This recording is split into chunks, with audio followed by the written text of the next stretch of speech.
नमस्कार, educational news channel पर आपका स्वागत है। केंद्रीय मानव संसाधन विकास मंत्री रमेश पोखरियाल निशंक ने बृहस्पतिवार को कहा कि नई शिक्षा नीति का मसौदा तैयार हो गया है, जो विज्ञान, प्रौद्योगिकी और भारत केंद्रित अवधारणा पर आधारित है और संसद की मंजूरी के बाद इसे लागू किया जाएगा। चुनौतियों को अवसर के रूप में बदलना विषय पर ऑनलाइन माध्यम से उच्च शिक्षा संस्थानों से संवाद के दौरान निशंक ने कहा कि स्थिति के सामान्य रहने को ध्यान में रखते हुए महाविद्यालयों की परीक्षाएं जुलाई में आयोजित की जाएंगी। इसमें छात्रों की सुरक्षा को प्राथमिकता दी जाएगी।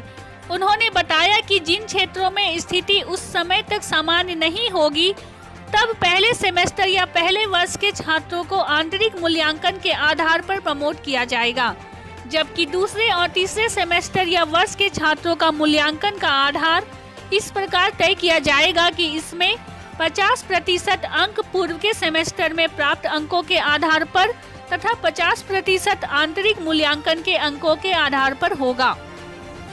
मंत्री ने बताया कि अंतिम परीक्षा होगी और यह परिस्थितियों पर निर्भर करेगी।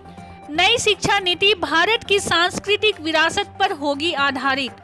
उन्होंने नई शिक्षा नीति का जिक्र करते हुए कहा कि यह भारत की सांस्कृतिक विरासत पर आधारित होगी और इसका मकसद एक नए भारत का निर्माण होगा, स्वस्थ, स्वच्छ, सशक्त और श्रेष्ठ भारत। इसमें छात्रों, शिक्षकों, अभिभावकों, जनप्रतिनिधियों, वैज्ञानिकों, ग्राम पंचायतों सहित समाज के विभिन्न वर्गों से परामर्श किया गया है।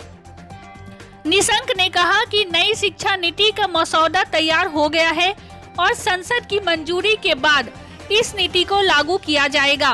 मंत्री ने कोविड-19 संकट का उल्लेख करते हुए कहा कि शिक्षा प्रणाली में अब ऑनलाइन पर ज्यादा जोर दिया जा रहा है, इसलिए हमने दूरस्थ क्षेत्रों के छात्रों तक पहुंच सुनिश्चित करने के प्रयास किए हैं। हम दूरस्थ शिक्षा की गुणवत्ता को बेहतर बनाने का प्रयासरत हैं, क्योंकि ऑनलाइन शिक्षा का मूल्यांकन अब अलग तरीके से होगा। उन्होंने इस संदर्भ में ई-विद्या कार्यक्रम और एक राष्ट्र एक चैनल का उल्लेख भी किया। 4.70 लाख छात्रों ने डाउनलोड किया अभ्यास ऐप। मंत्री ने कहा कि जेईई मेन परीक्षा की तैयारी के लिए छात्रों की सहायता के लिए राष्ट्रीय परीक्षा अभ्यास ऐप तैयार किया गया है और अब तक 4.70 लाख छात्रों ने इसे डाउनलोड किया है तथा 4.60 लाख छात्रों ने मॉक टेस्ट दिया है। उन्होंने कहा कि महाविद्यालयों एवं विश्वविद्यालयों में रिक्तियों को भरने का काम चल रहा है।